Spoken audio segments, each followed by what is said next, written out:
Alright everyone, so my last few videos were about food and cooking and stuff. That stuff is maybe a little boring. Gear though, I do love gear. It's one of my favorite things. I have tons of it. Switched out lots of things throughout the year. So I'm going to go over some of the stuff that I use for my trips. The one thing that makes it kind of hard is they're kind of multifaceted. So for this trip, for example, I'm going to be car camping for an extended period of time, doing a lot of day trips. I'm also going to be in the backcountry for 11 days at one point, a few other days with my wife at another point. So I have multiple different things because I have so many different objectives and goals on the trip. Starting with my sleeping bag, I have REI Magna.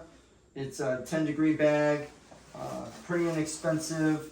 They do have much nicer bags for a lot more money. That one served me pretty well throughout the years.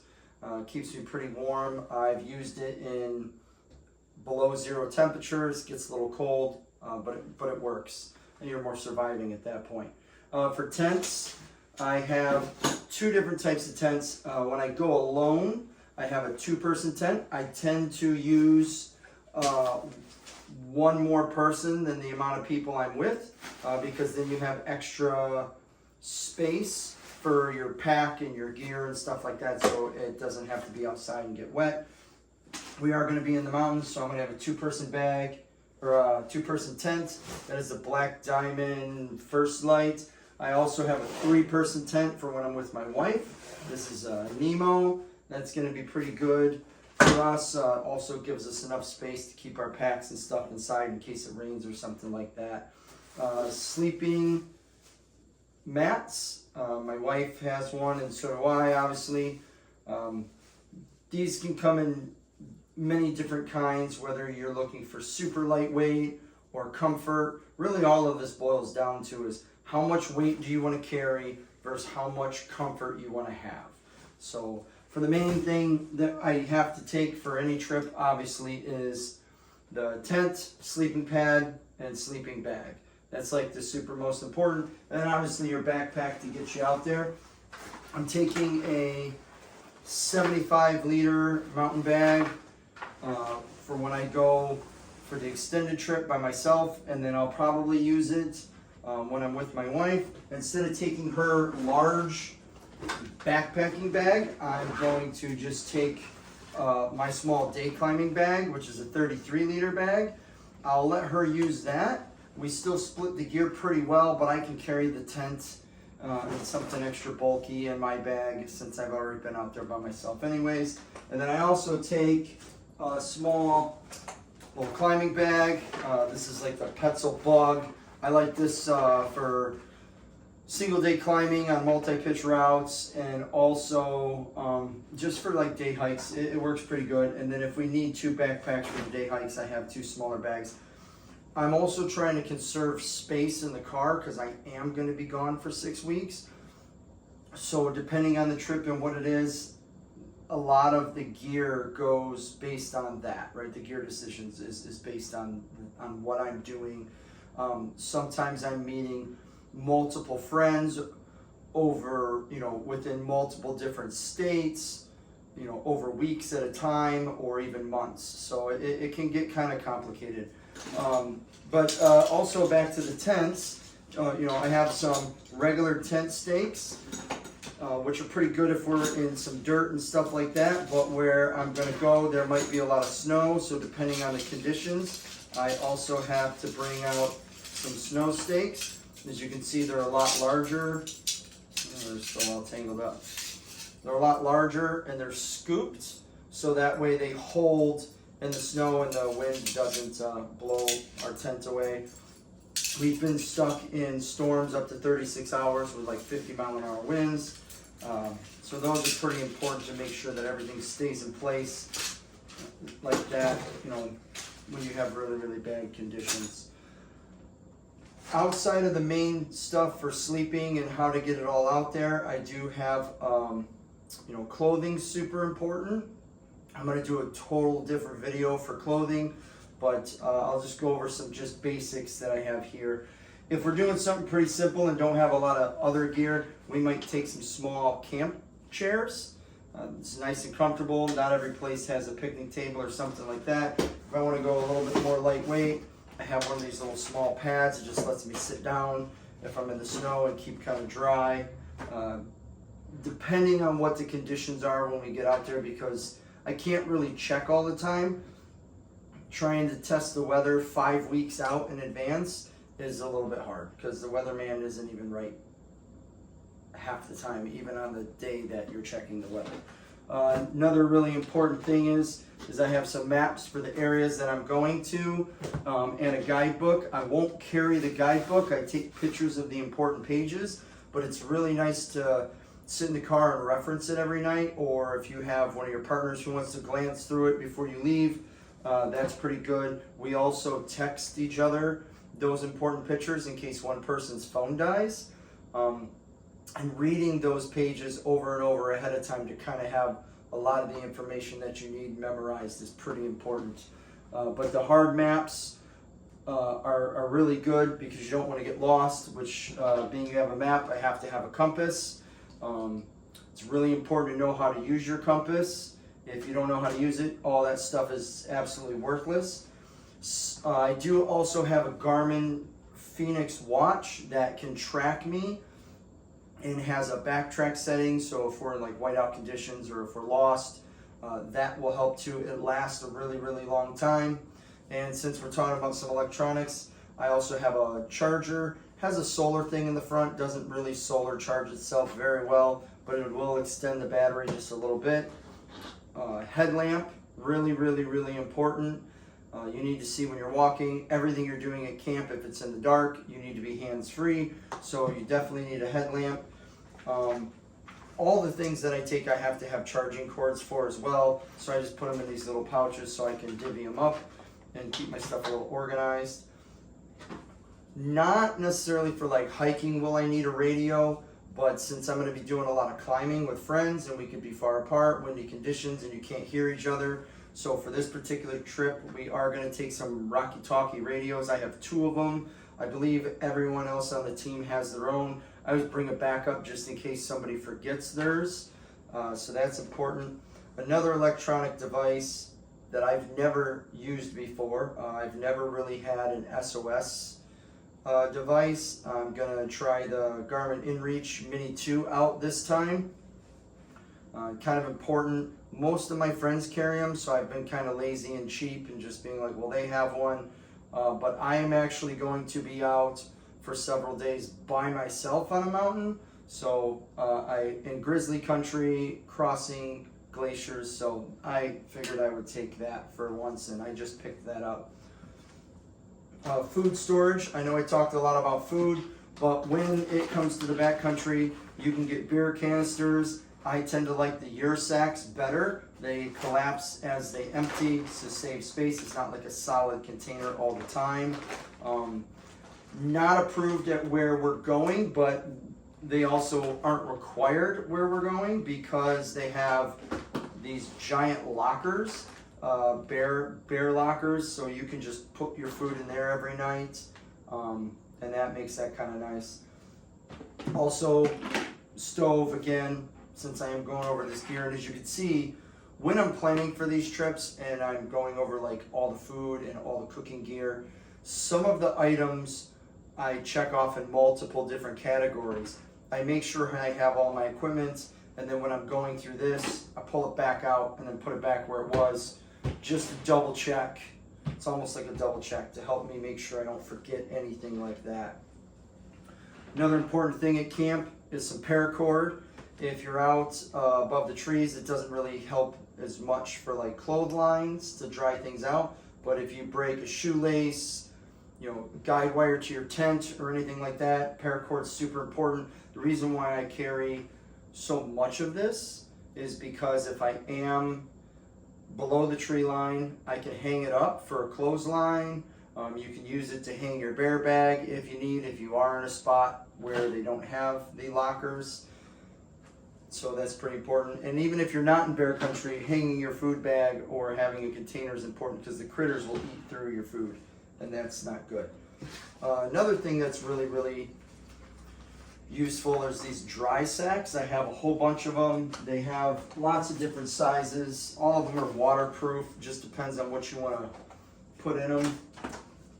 This one will be for my electronics. This one's for my medical kit. They're kind of pricey. Some of these bags alone can be $10 to $20 each, but out there in bad weather, it's really a lifesaver to make sure that you have dry equipment. We're not going to be allowed to have fires where we are, but if I was somewhere that had fires, I do tend to carry my knife with a flint starter, and I have cotton balls that I rub a bunch of Vaseline on them, and that helps. The cotton will light fast, and the Vaseline will burn for a few minutes. I actually had a friend who used to work on old Volkswagens or something like that, the Beetles, and I guess the engine heads are made out of magnesium, so he had a bunch of shavings, and he gave me a big box of it, so I put some magnesium shavings in this, because magnesium burns real hot. This is actually my last bag. I've been using it for about 10 years of the box that he gave me to mix in with that stuff. Works really well for wet fires, wet wood and stuff. Bear spray, especially if you're in grizzly country. I don't know if it's necessarily mandatory. It's super important. It's mandatory for me. I don't know if they have a law or rule on that, but if you don't want to become a snack for the grizzlies, you want to take that. Bug nets, I find these pretty important. You know, there's nothing worse than being eaten by black flies or mosquitoes. I don't think they'll be bad out there, but this is super light. Usually I throw it in my medical kit, so it's not too terrible. Speaking of my medical kit, I can go over that towards the end of the video if you're interested in that. I also have another waterproof bag. This is all my toiletries, so I keep some disposable toilet paper, some hand sanitizer in there, and a few wipes in case you need them to clean off, even in the morning, just your body. While we're just day hiking, I may take my crampons in case we hit, or my micro spikes, not my crampons, sorry, my micro spikes, in case we get across any little bit of snow or ice. When I'm actually doing my climbing objective for this trip, that will be a completely separate gear video, because I will have ice axes and snow pickets and crampons and all that stuff. So that's a little bit different. This is just a gist of the main gear outside of the specialty equipment I need for a certain objective that I would take even if I was just backpacking for a multi-night trip. Collapsible water bottles, these are pretty good. They get smaller as you use them. Really lightweight, they don't weigh very much. I have a 1 liter and a 2 liter. I'll probably use those on my climbing days. I don't have my Nalgene bottle here right now, it's in the living room, but I also always take a 1 liter Nalgene bottle with me. One really good thing that is used for is if it's really cold outside, you can boil water and put it inside your Nalgene bottle and put it in your sleeping bag. One thing you don't want to do is have the warm bottle up against your bare skin. It can burn you, so either you're going to put it inside of a wool sock or make sure you have your base layer on so you don't get burned. Water filtration. Sounds like where we're at, they're going to have a water pump.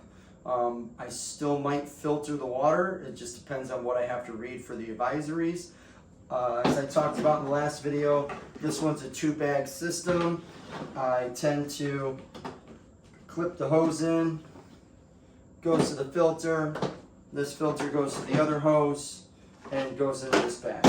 That way I can just hang it up. They do have a lot of other filters that you can actively pump. MSR has one, I forget the name of it, but you drop your line into the water and you pump it, and I like this because it's gravity fed and I can set up camp or work on whatever else I need to do while the water is filtering itself.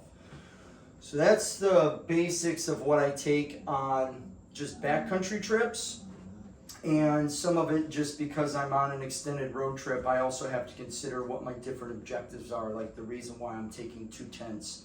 I don't want to carry just a 3-person tent. and I don't want my wife and I to have to squeeze into a 2-person tent when we're out there together. So if you don't want to sit and watch what's in my medical kit, I appreciate you watching the video. Like I said, leave comments if you have any advice or tips. I appreciate it, and I would like to try that stuff out. As for my medical kit, I carry pretty basic stuff. Actually, super basic. I do have a Nylar survival blanket, kind of like the ones they use after you see people run a marathon. They have the silver blanket around them, but this one is actually a full bivy, so it's more like my sleeping bag is. It lets you get into it and covers your head like a mummy bag. So that bivy, even though it's a thin blanket, what that does is it allows your body heat to reflect back in on itself and not escape. So that is kind of important, especially in cold temperatures. I definitely take that with me in the mountains. I do have a pair of pretty thick surgical gloves that I use in case somebody is really bloody. I work in the medical field. I don't really want to touch someone's blood, so I do keep a single pair of gloves in there. The rest of my stuff, like I said, is pretty simple. I've got some moleskin, 2 different thicknesses depending on, I don't usually have blisters. I've had this in my bag for over 10 years and I've never used it. I took some Coban. I can use this it sticks on itself. I can use it to wrap things, hold bandages, slings, or whatever I need to do with it. I do have 1 gauze. Like I said, I don't carry a lot of stuff because if it is that bad, we're gonna have to call rescue, and I'm gonna get pretty creative. If I have to use shirts to pack wounds or your own belt for tourniquets, I'm gonna do wilderness military type survival techniques compared to have, a lot of weight of some fancy stuff when I can just improvise and find some stuff out there. I do have some flosses that I take with me. Waterproof matches, even if you're out somewhere and fires are not allowed, but you have an emergency, plus it would work as a signal. If you're lost and it's dire and someone wants to yell at you for having a fire, good. So these are waterproof matches in a waterproof container. I also carry a small lighter, and like I said, I will have the Vaseline with the cotton balls and stuff like that. I do carry a chapstick. Oftentimes in the sun on the glaciers, it can reflect off the ground and you can get sunburnt pretty bad, even from like in your nostrils from the reflection of the snow. So chapstick's pretty important. I actually have sunscreen chapstick. It's like SPF 50 or something like that. Also, talking about the sun, I have Neutrogena baby sunscreen SPF 50. It literally will paint my skin as white as this container. Someone asked me one time on a photo I posted if I had like eczema or something. No, it's just baby sunscreen, but it will paint you as white as the container.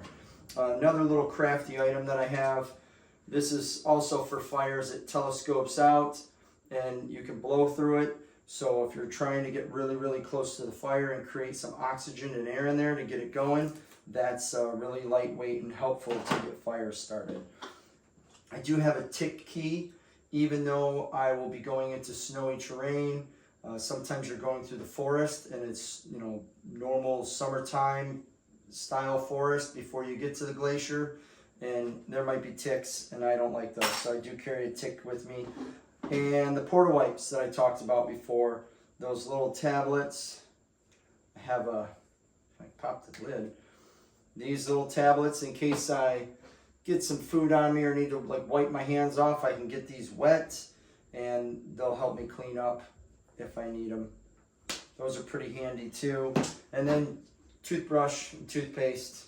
You might be out there for a while. You might not shower for days, a week at a time. But brush your teeth. It feels good to feel clean, even if you're not. So that's pretty much my medical kit and all the supplies that I take when I'm hiking and going in the backcountry. And like I said, this will be just the general stuff I carry. I'll make my next video with all the climbing equipment and things that I'll have for this particular goal. We are crossing glaciers and doing multi-pitch rock climbs, so I will have ropes and trad gear and all kinds of stuff. So it's going to be pretty interesting. That's my favorite thing to talk about, is that kind of gear. So I hope you like the video. If you ever have any questions on just regular backpacking stuff, or if you're doing a multi-objective trip and have questions, feel free to leave a comment and I'll respond. Thank you.